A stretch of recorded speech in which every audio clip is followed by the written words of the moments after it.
ان کے وہ اس وقت میٹھے میٹھے ایک مبلغ جو طارق جمیل صاحب کے مقابلے پہ انہوں نے لانچ کیے ہوئے ہیں، ثاقب رضا مصطفی صاحب، ہائے ہائے ہائے ہائے، وہ خواجہ باب الحق نقشبند کے بارے میں بتا رہے ہیں کہ ان کی ایک مریدنی تھی، ہاں، اس کو بادشاہ وقت نے ایک مینارے سے گرایا، ہاں،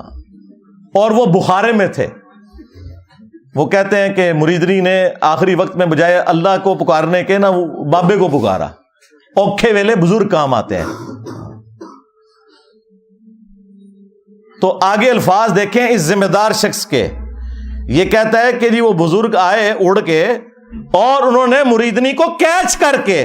ہاں اس میں الفاظ ہے پکڑ کے، تو زمین پہ آرام سے رکھ دیا جب اس کو دھکا دیا جلاد نے۔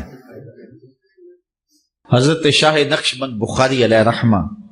نقشبندیوں کے امام ہیں۔ آپ کابل میں تشریف لائے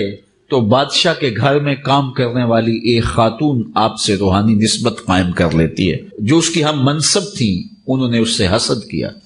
اور بادشاہ کے گھر کا زیور چوری کر کے اس پر الزام دھر دیا اور گواہیاں بھی دے دی۔ بادشاہ کو بڑا غصہ آیا، اس نے کوئی بات سنے بغیر کہا کہ اس کو لے جاؤ اور محل کی چھت سے اوپر گرا دو۔ خیر اس کو چھت پہ لے گئے، جب پھینکنے لگے تو اس کے دل میں خیال آیا،